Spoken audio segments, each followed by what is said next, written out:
আদিবাসী যুবতীর সঙ্গে স্বামীর অবৈধ সম্পর্কের অভিযোগ তুলে যুবতীর উপর চড়াও হলেন এক মহিলা এবং তার ছেলে। অভিযোগ, বাড়িতে ঢুকে যুবতীকে এলোপাথারি ছুরি দিয়ে আঘাত করেন অভিযুক্ত মা ও তার ছেলে। ঘটনাটি ঘটেছে মালদহের বামনগোলার পাকুয়ার কলেজপাড়া এলাকায়। ঘটনায় অভিযুক্ত মা এবং ছেলেকে পুলিশ আটক করেছে। আক্রান্ত যুবতী মালদহ মেডিকেল কলেজ হাসপাতালে ভর্তি রয়েছে। জানা গেছে, যুবতীর স্বামী ভিন রাজ্যে পরিযায়ী শ্রমিকের কাজ করে। যুবতী ও তার মেয়েকে নিয়ে কলেজ পাড়ায় ভাড়া থাকতেন। ওই যুবতীর সঙ্গে স্বামীর অবৈধ সম্পর্ক গড়ে ওঠে। এদিন ওই ব্যক্তির স্ত্রী এবং তার ছেলে যুবতীর বাড়িতে গিয়ে চড়াও হয়ে তার ওপর হামলা করে বলেই অভিযোগ।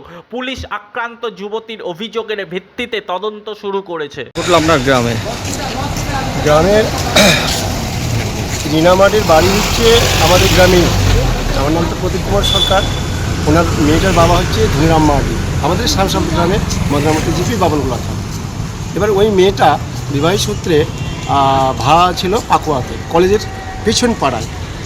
তো আজকে হঠাৎ করে শুনছি যে তারা আমাকে ফোন করলো, ফিলিপ টুডু, যে দাদা তুমি কোথায় আছো মালদা? এই বাবু তুমি কোথায় আছো? দাদা আমি তো মালদায় আছি। ভাই কী ব্যাপার? বলছে রিনামাটিকে চাকু মেরে দিয়েছে। বলে কে? এই দুঃশাসনশীল, মানে ঠিকাদারের ছেলে। তো যাই হোক, মানে যেভাবে যে মানে অপ্রীতির ঘটনা যেভাবে ঘটুক, একটা ঘটে গেছে, একটা মার্ডার হয়ে গেছে। এবং মেয়েটা ভাগ্যিস ভালো যে মেয়েটা বেঁচে গেছে, নাহলে মরেই যেত।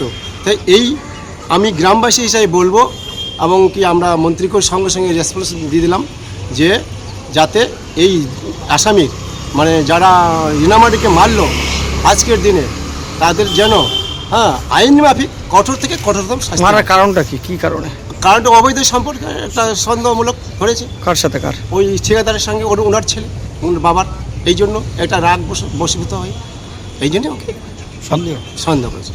তুই আমার বাবার সাথে কীর্তি করছিস, এই অবৈধ সম্পর্কের জেরেই এটা একটা ভুল বুঝাবুঝি, সন্দেহের জেরে। ওনাকে কি হয়েছে আজকে? আজকে আমার দিদি সকালে ফোন করছিল। ফোন করে আমি বললাম যে তাহলে দিদি আসো। তখন আমার দিদি বলছে অসুবিধা, শরীরের মানে অসুখ, তাহলে আমি যেতে পারবো না। তারপরে পরে 10টার সময় আমাকে ফোন করছে যে এরকম ব্যাপার, যে কেন? এই ঠিকাদারের ছেলে আমাকে মেরেছে। কোথায়? মাথাতে কি দিয়ে, চাকু দিয়ে মেরেছে। তখন আমরা আসলাম, আর মা আর আমি আসলাম হাসপাতালে। মারার কারণটা কেন মারলো? কারণটা বলতে, কেন মারার কারণটা কি? মানে অবৈধ সম্পর্ক ছিল। কার সাথে? ওই ঠিকাদারের সাথে। কার? দুঃশাসনের সাথে কার? মানে আমার দিদি। ওই জন্য উনিকে মেরেছেন আমার দিদিকে। কারা মেরেছে? এই দুঃশাসনের ছেলে। কি দিয়ে মেরেছে? চাকু দিয়ে। এটা কি সন্দেহ করেছিল নাকি? সন্দেহ করেছিল। কি সন্দেহ? সন্দেহ বলছে মানে ঠিকাদার আর আমার দিদির সাথে মানে অবৈধ সম্পর্ক ছিল। এটা কি সন্দেহ করতো? হ্যাঁ, সন্দেহ করতো ছেলেটা, মানে ঠিকাদারের ছেলেটা সন্দেহ করতো। ওই জন্য ঠিকাদার ছেলে মেরেছে আমার দিদিকে। পুলিশ ধরেছে? হ্যাঁ, পুলিশ ধরেছে। মানে এই থেকে ধরে নিয়ে গেছে হসপিটাল থেকে। কয়জনকে? 2 জন। এখন দিদি কেমন আছে? এখন দিদি বর্তমান ভালো আছে, মানে ব্যথা করছে মাথা। কি নাম তোমার?